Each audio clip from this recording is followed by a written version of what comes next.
So, good day everyone. So, we are the Group 1 and our topic for today is about the global divides, the North and the South. So, before we begin, this is for educational use only. Our group is allowing our instructor, Mr. Roldan Ardines, to use this as an educational material. So, our objective is to let the students understand the colonial roots of the North and South divide and their long-term effects on global socioeconomic conditions. So, first is to identify the regions classified as Global North and Global South and understand the basis of these classifications to recognize the economic disparities so between the Global North and South, including wealth distribution and trade practices and industrial development. So, so the global divide between the North and the South developed primarily through historical processes, notably colonialism and imperialism. So during the 15th to 20th century, European powers colonized vast regions of Africa, Asia, and Latin America, exploiting their resources and establishing economic dominance. So, this exploitation led to the extraction of wealth from the colonies to the colonizers and creating an initial economic disparities. So, the imposition of colonial rule disrupted local economies, dismantled in indigenous industries, and established dependency on European goods and governance structures, and laying the groundwork for persistent economic and social inequalities. So the modern global divide is also shaped by globalization and international economic policies. So institutions such as the International Monetary and World Bank, largely influenced by northern countries, impose structural adjustment programs on many southern nations, so which required a austerity measures that often hindered economic growth and social development. So additionally, global trade agreements have frequently favored northern economies, so reinforcing their dominance in global markets. So thus the historical exploitation and contemporary economic policies have collectively cemented the enduring divide between the global north and south. So that's all. So, our topic is all about the North and South divided. So, here the history of the North and South divide is a socio-economic and political division of Earth popularized in the late 20th century and early 21st century. So, the idea of categorizing countries began during the Cold War with the classifications of East and West. So, brand line is a visual depiction of the North and South divide proposed by West German for former Chancellor Willy Brandt in the 1980s.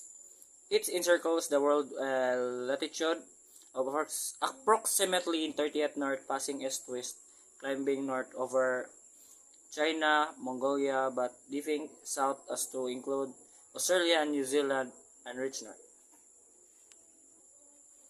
So we have a division basis. Being categorized a part of North implies a development opposed to belongings into the South, which implies the lack of theory. So the North becomes synonymous with economic development and industrialization, while the South represents the previously colonized countries, which are in need of help in the form of international aid agents.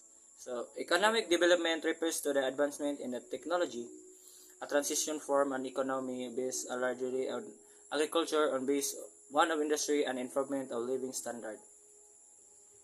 So we have here what includes North and South. So includes North and South generally definition of global North include the Group 8 countries, the United States, Canada, all member states of the European Union, Israel, Japan, Singapore, South Korea, as well as Australia and New Zealand, and 4 of the 5 permanent members of United Nations Security Council, and excluding China. So the Global South is made up of Africa, Latin America, and developing Asia, including the Middle East, which is Europe, no,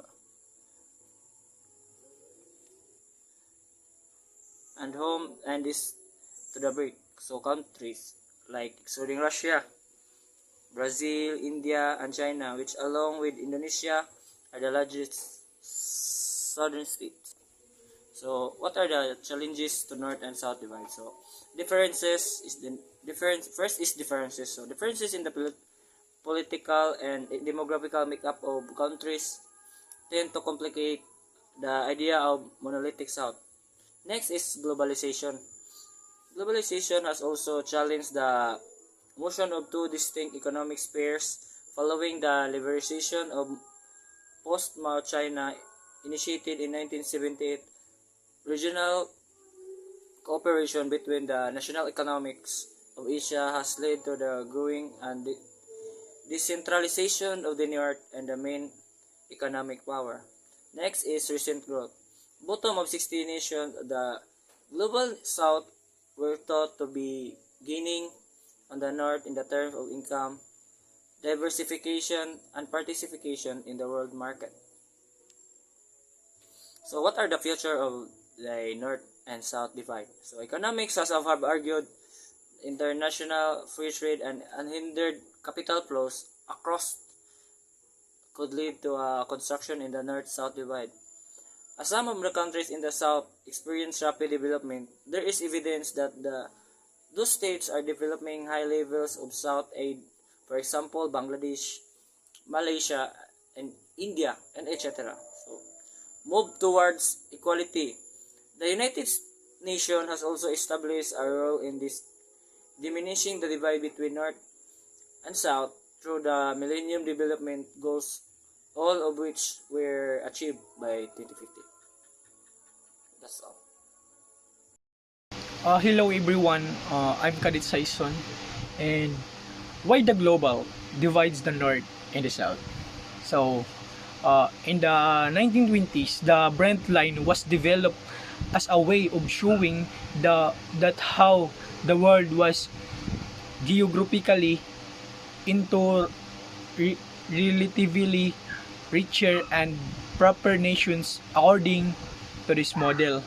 And richer countries as almost all located the north, ang kanang mga dato kasagaran dato nga countries is malocate sila sa north, and with that expect of Australia and New Zealand. So mao na example. And ang pinaka poor nga countries are mostly located in tropical regions in the southern hemisphere. And then why the global divides the north and the south? So the idea of categorizing countries by their economic and developmental status began during the Cold War with the classifications of East and West. So about angana. And the Soviet Union and China represented the East, and the United States and their allies represented of the West. So the term the third world came into parlance in the second half of the 20th century. It organized in 1952. Article by Alfred Sauvy entitled "The Truce Mondes Union Plenty Early Definitions of the Third World emphasize its exclusion from the East and West conflict that Cold War as well exceptional status probably of the peoples it combined." So mauna. And then why the global? So despite very significant development gains globally, which have raised many millions of people out of absolutely poverty. There is substantial evidence that inequality between the world richest and the poor and the poorest countries in a widening in 1820 at Western Europe. Per capita income was their times was almost 3 times bigger than the addition in 2013 Oxfam reported at the nations. So mao to. And what is meant by global north when did north and south divided? So what do we mean when we talk about the global north and south? The global north includes the richest countries that have the most updated technologies and resources, whilst the global south are countries that usually have less resources and money, so therefore their citizens are more likely suffer from poverty. So mao to ang example ana kay Philippines o ang kanang Amerika, kay ang Amerika kay mas updated nilang technologies compare sa ato. And then the north represent the rich and the south. So mao to way balik lang. So most of the often is the north is America, Australia, European countries are taken as the global north, whereas the south is done like South America, Asia, Middle East, and African countries are so said to be global south. So that's all. Thank you. Why the global divides the north and the south?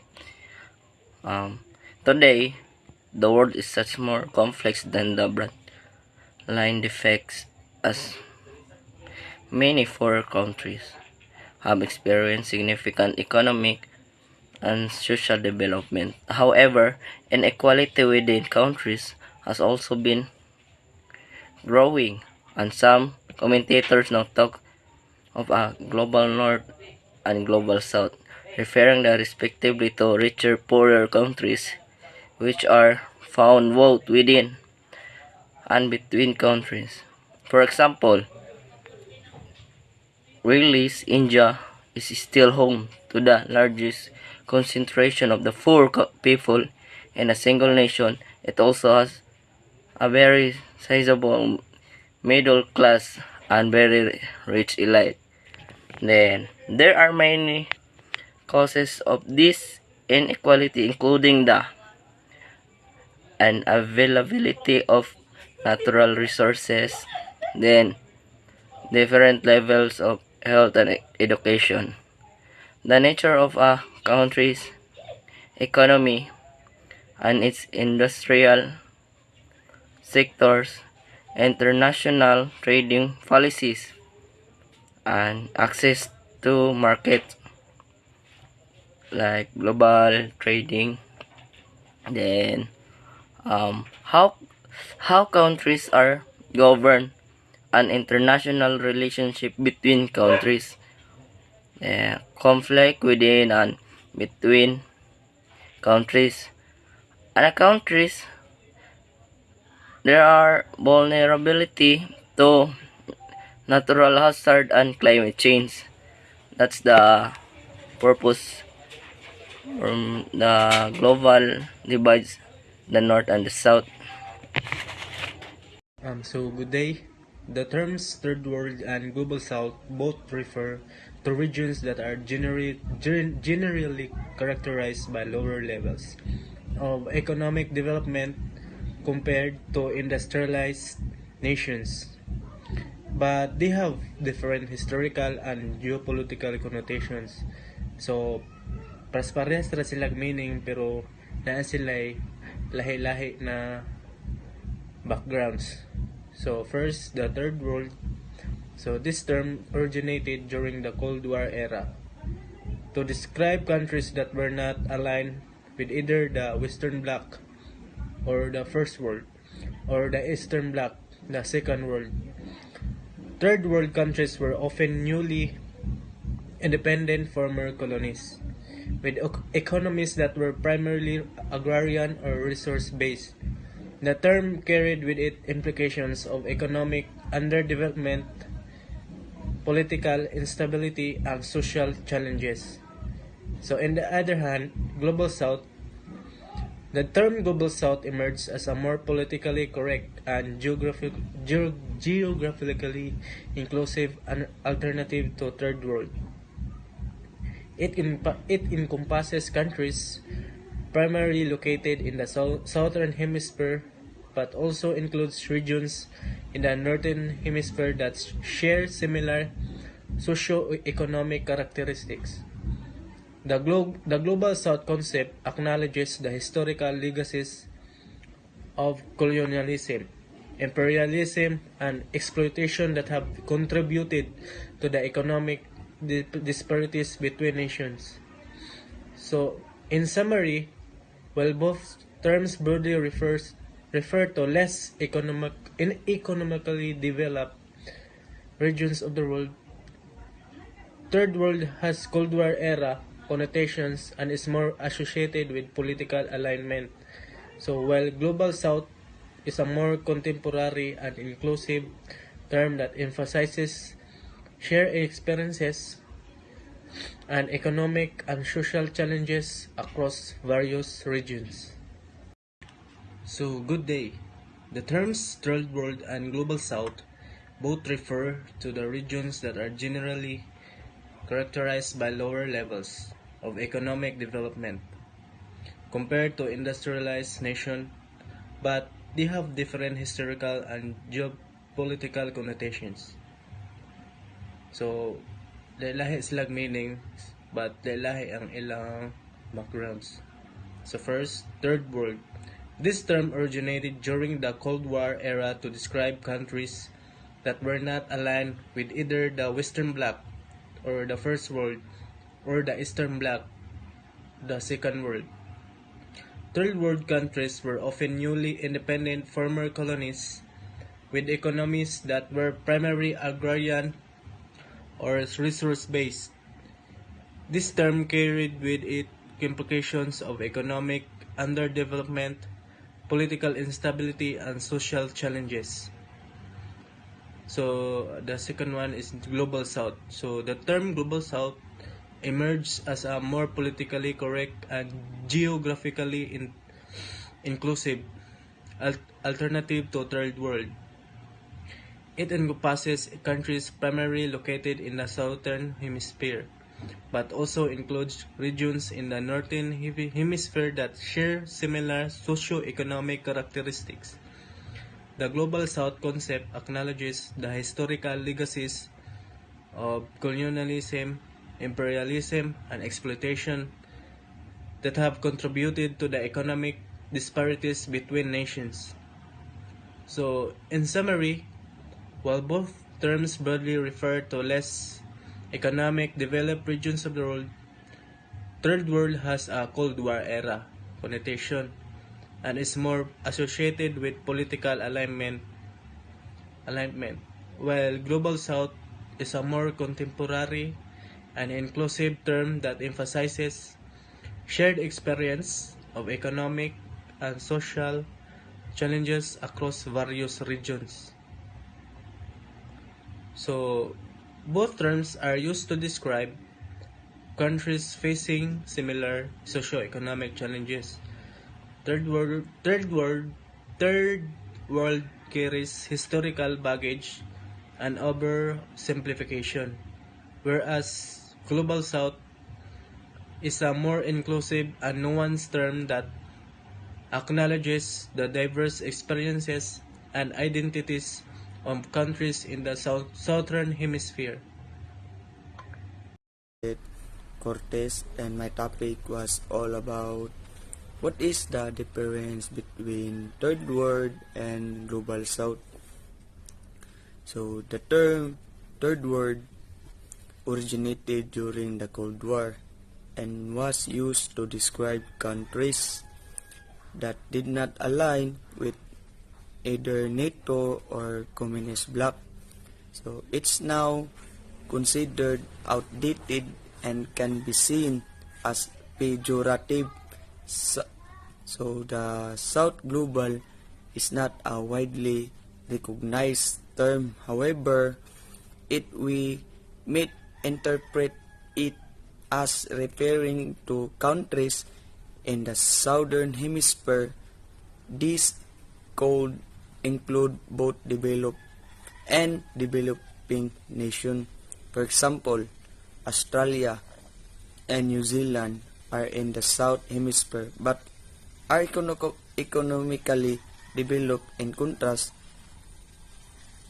countries like South Africa or some South American nations may face economic challenge.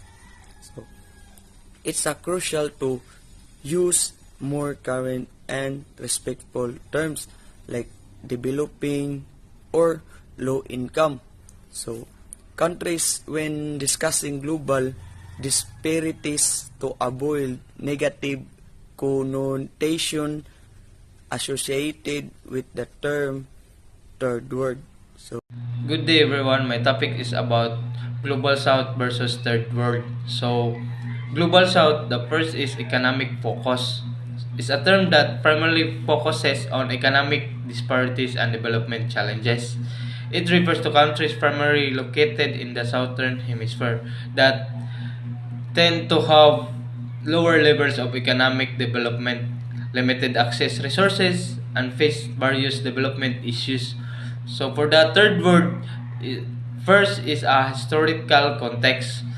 Originated during the Cold War and was initially a political classification based on countries' alignment with either the capitalized first world or the communist second world. It did not necessarily reflect economic development, but was more about political alignment. So the second mode of Global South is a modern and inclusive. It is a more modern and inclusive term, emphasizing the need for global cooperation and addressing the economic and social challenges faced by countries in the region. So it acknowledges the diversity within these countries and does not carry the same negative connotation as third world. So the third world is second is outdated and pejorative. This term has fallen of favor in contemporary discourse and is considered outdated and somewhat pejorative by some. It's rarely used in academic or policy discussion today. So, a new concept of global relations emerged from the experiences of Latin American countries. So the first is economic sovereignty. So the second is political sovereignty, regional integration, diplomacy and multilateralism, South-South cooperation, human rights and social inclusion, and also cultural diplomacy. Thank you. Global South and Third World are terms often used to interchangeable to describe region facing socio-economic challenges, but they have subtle differences. So, Global South is a more contemporary and politically correct term, encompassing countries like in Africa, Latin America, and all countries in Asia. So, emphasizing shared development of gold. So, the Third World developed historically coined during the Cold War refers to economically disadvantaged nations, but its usage has diminished due to its negative connotation, while Global South emphasizes a broader perspective on development and collaboration. Like the terms of Global South and the Third World are both used to describe region facing socioeconomic challenges, and while they share similarities and they hold distinct implications. So understanding the importance lies in acknowledging the evolving nature of language and addressing global disparities. So Global South emphasizes a more inclusive and contemporary approach, like fostering collaboration and recognizing shared development of goals. So, whereas the third world carries historical baggage and negative connotation, making the former term more relevant for fostering a positive and cooperative global discourse on development.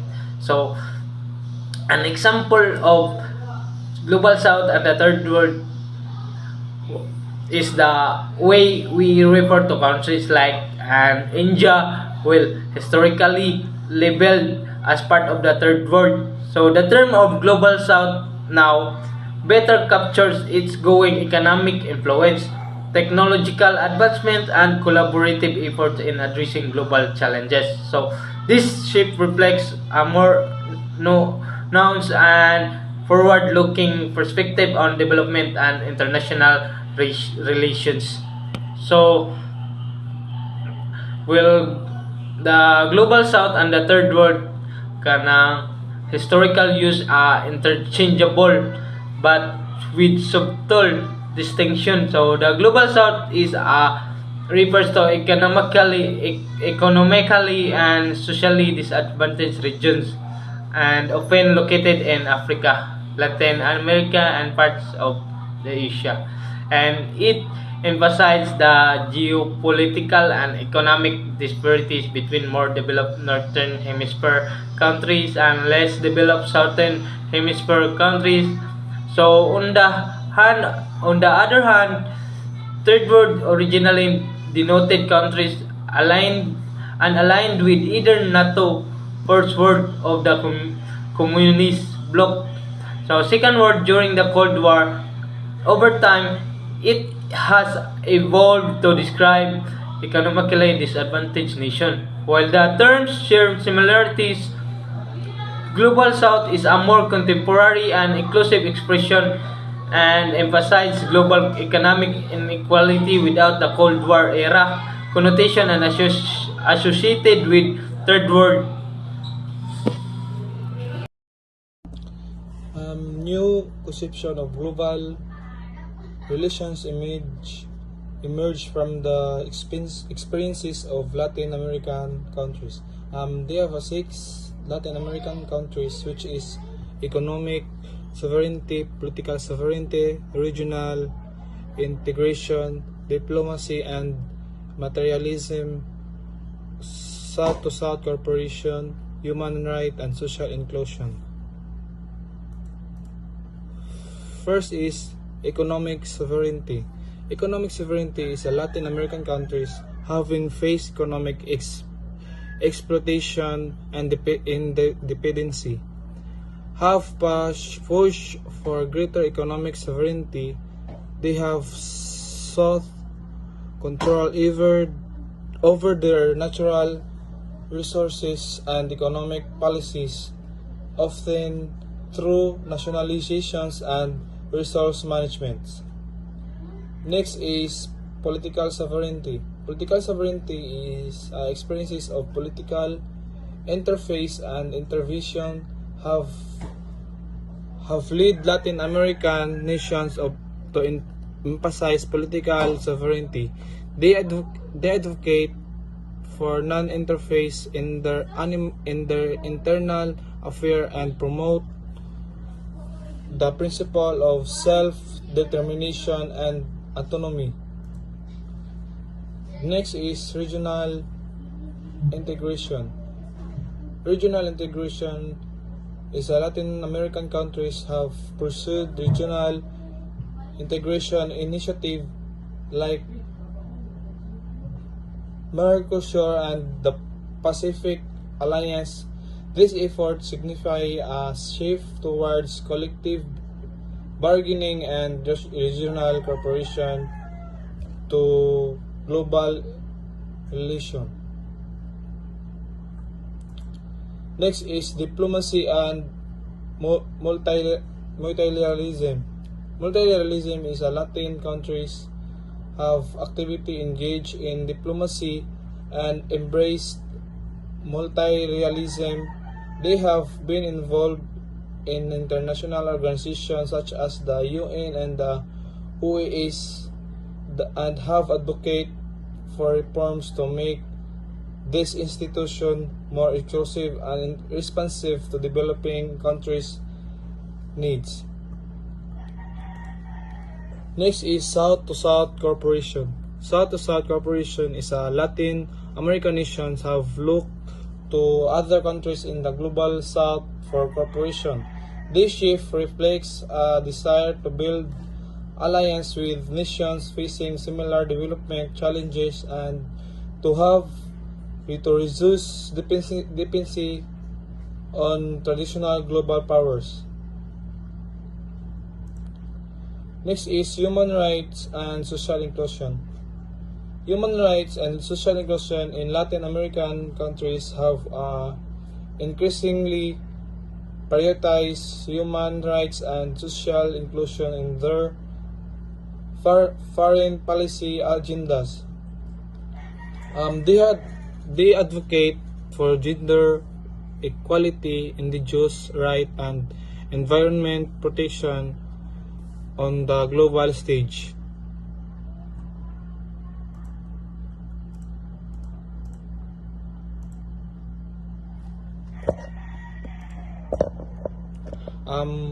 The last is cultural diplomacy. Cultural diplomacy in the Latin American countries have leveraged their culture, heritage, and soft power asset of enhanced global influence. They promote their cultural exports, fostering international connection and a positive image.